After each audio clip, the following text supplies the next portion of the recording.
Tom Thibodeau, he's out. No longer the head coach of the New York Knicks. He's been fired. I am sure you've heard the news elsewhere. I'm going to give you guys the facts and then I'll share with you my opinion at the end. So, Thibodeau, first of all, as a Knicks fan, I would say thank you because look, no matter which side of the fence you're on, whether you wanted him fired or not, I think everyone can agree that the New York Knicks had a level of respectability, a toughness, and just an overall improvement of the winning mindset these past handful of years that Tom Thibodeau has been the coach. They've gone to the second round, at least the second round of the playoffs the past 3 seasons and made it all the way to the Eastern Conference Finals for the first time in 25 years. And it's the first time that they've been to three straight second rounds in the playoffs since the 90s. So it has been a major turnaround led by Coach Thibodeau and obviously Leon Rose in the front office. And now they're going to be looking for a new head coach. And look, there are some important statistics to share. Yes, Coach Thibodeau did lead the Knicks to the Eastern Conference Finals.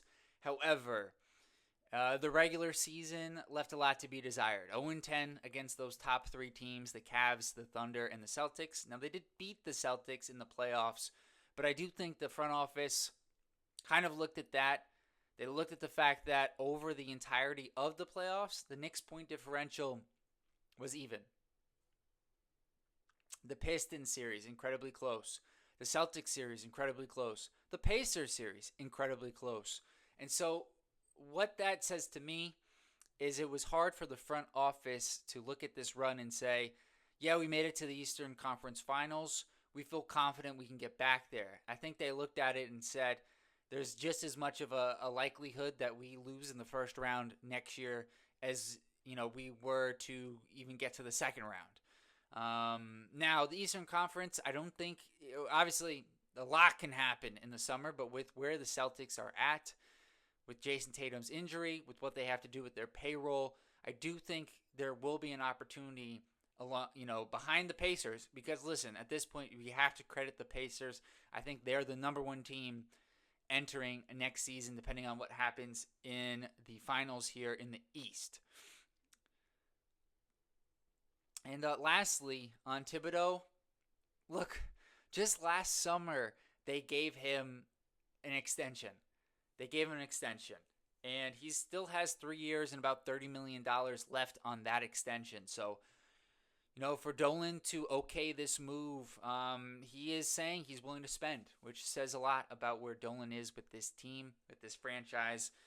Considering where things have been in years past, he's really changed. Now, last thing on Tibbs, I think I've seen a lot of people talk about multiple angles on what's happened with Tibbs, playing the starters too much, the lack of changes offensively with it being too rigid and a little bit too old. I love the takes from Jeff Teague. Shout out Jeff Teague. Not just funny, but great basketball takes in terms of how he runs his offense, getting someone else involved to help run the offense. Obviously, that's not going to happen now. I think that's the number one area where the team can improve. I know people are pointing at the defense, but I think the personnel defensively is going to be hard to improve a ton upon. And a lot of it is Towns. Brunson, we know his limitations. Towns, it's more about consistency. Can you get somebody to make him play more consistently on that end of the court? And lastly here on Tibbs, before I talk about my opinion and who I think the next coach might be here, and please like this video, subscribe to the channel, it really means a lot, is I think ultimately this move by Leon Rose probably in some ways started last offseason after the Knicks couldn't bring back Isaiah Hartenstein. And the reason I say that is because once they had to go get a center, and that center ended up being Karl Towns, the Knicks couldn't play the way that Tibbs wanted them to play. And he never really adjusted. The first couple months of the season, the Knicks offense was much better, and then it got worse as the year went on, in a large part because Josh Hart wasn't the same player as he was in 2025 as he was that first half of the season in 2024.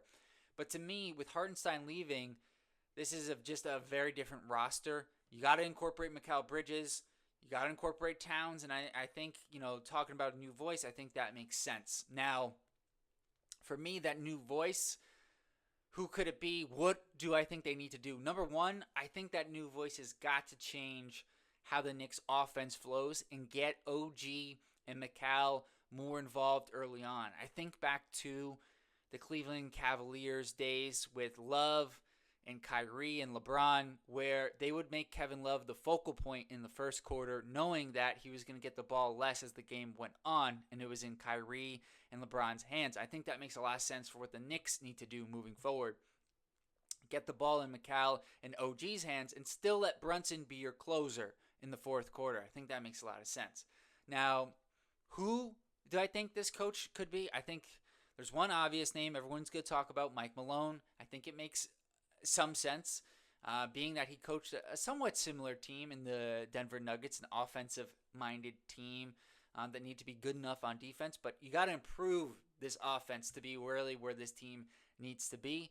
And then I don't know the answer to this, but I think if it's not Malone, I would want it to be somebody new, like a real fresh face, not somebody, a retread coach, but somebody who can bring fresh, new ideas to this Knicks team. And I think that is what's needed. And look, we're going to find out, how much was Tibbs and how much was this roster. Because sometimes the grass is not always greener. And sometimes, when you make a change like this, things actually don't get better. They get worse. So let me know what you guys think in the comments below. I think ultimately this was a move that I thought would happen realistically after next year if things didn't work out. But I understand why we're here now. So let me know what you guys think in the comments below.